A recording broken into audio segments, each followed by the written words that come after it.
নমস্কার বন্ধুগণেরা, আশা করি আপনারা সবাই ভালো আছেন। তো আজকের ব্লগটা শুরু করি। আজকের ব্লগের সাবজেক্ট হচ্ছে নেগেটিভ পিপল বা লোক যারা ছলনা করে। আমরা অনেকের মুখে শুনি নেগেটিভ পার্সন বা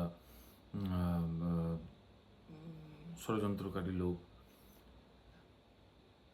আপনাদেরকে একটা জিনিস বুঝতে হবে, নেগেটিভ পিপল তারা যারা জেলাস ফিল করে, তাদের প্রতিটা অ্যাকশন, প্রতিটা কর্ম কিন্তু জেলাসির থেকে হয় বা থ্রুতে হয়, যেটাকে বলা হয়।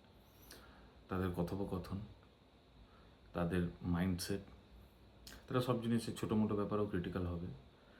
এটা হচ্ছে তাদের বিশেষতা। আমি উপর থেকে বলছি, আমি ইনডেপথ মানে ভিতরে ঢুকে বলছি না। আর ছলনাদায়ক লোক হবে তাদের জানা বড় সহজ। যেম রকম মানুষ মুখোশধারী হবে তারা কিন্তু ছলনাদায়ক হবে।